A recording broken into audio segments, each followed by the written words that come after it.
Yangi chocolate.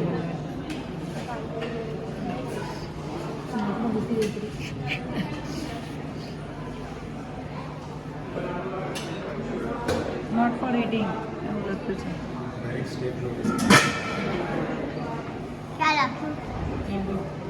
Demonstration is Temperature is 48.7. अभी देखो cocoa भी स्टाइल होता है. Hi guys, all okay? You having a good day? yes. Yeah, good? Okay, so here you're going to learn how we used to cool chocolate down and how we used to set it in our molds 200 years ago, okay? So the ladies would get their hot chocolate out of the machine. We had no machinery, so everything was done by hand. The chocolate would come out at 50 degrees, but in order to place it into the mold, it has to be 27. It was always placed onto a marble table. Does anybody know why? Why did we pour our hot chocolate on a marble table? Any ideas, guys? Cooling. It cools it, well down. It cools it, marble conducts heat, so it helps the chocolate to cool down. Okay? Let's spread the hot chocolate out onto the marble table and start to hand temper their chocolate. Okay? And hand tempering just means to cool down. Okay, guys? That's all it means. Okay? As you can see, we're placing air into the chocolate, which gives chocolate that nice snap when you break a bar of chocolate. And as you can see, it's cooling the chocolate down as the chocolate becomes thicker. Alright? Guys, if you can't see, you can look in the mirror up there, you can see clearly. Alright? So the next stage is to check the temperature. How do you think we did that? How did we know that the chocolate was cool enough? Any ideas? Viscosity, it becomes thick.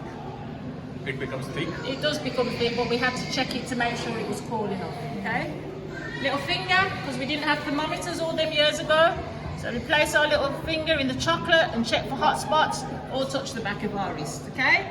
Now these were the molds they were using all them years ago. They were very expensive, very heavy, strenuous on the ladies' wrist, and really noisy. So imagine 200 ladies using that in a factory. It would have been ear deafening. Right, so these are the molds we now use, nice light plastic molds, okay? So I'm going to get some of our tempered chocolate and place it into the molds, like so. And sometimes while we're doing this, little air bubbles can get trapped in our chocolate, so the molds have to be tapped out, okay? To get rid of the air bubbles. Okay, so we start tapping out our molds. See all the little air bubbles rising to the top? Okay, and the reason we do that is to remove the air bubbles so we're not left with holes in our chocolates, okay? Now at this stage now, if I wanted solid chocolate, I'll just place this in the fridge for about half an hour. But now I'm going to show you another method. It's called shelling. Shelling is when we remove all the excess chocolate and we're left with just the shell. Alright guys, so I'm going to make it rain chocolate. Okay? This is removing all the excess chocolate from the molds. Okay. There we go. This is good way. And as you can see, we're left with just the shells. That's why it's called shelling. Right, guys? What do you reckon the next stage is? What are we going to do next? Freeze it. Freeze it. Freeze it, no? Once we've shelled it, guys, what do you think we do next? Filling. Fill it. Well done. Okay, filling. We fill it, okay? Different fillings, peanuts, raisins, figs and cream fondants, or what they used all them years ago, okay? One of the favourites was strawberry. And then because chocolate was so expensive, nothing was wasted, they'd get the rest of the tempered chocolate and they'd place it over the centres. Okay? They'd repeat the process again, tapping out the molds.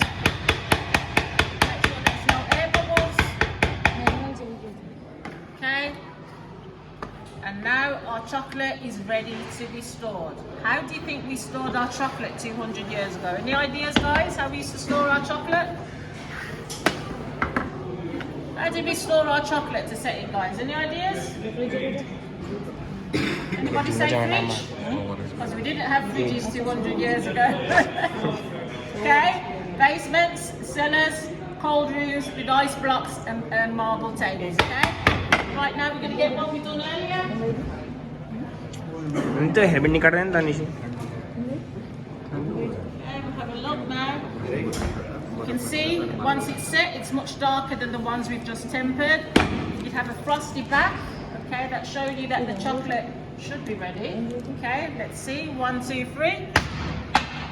There we go. At this point now, the ladies would check the chocolate.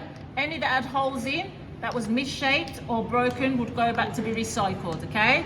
The only chocolate that the ladies would sell is perfect chocolate. All right, guys? Thanks for watching my demo. You can't eat this chocolate, but awaiting your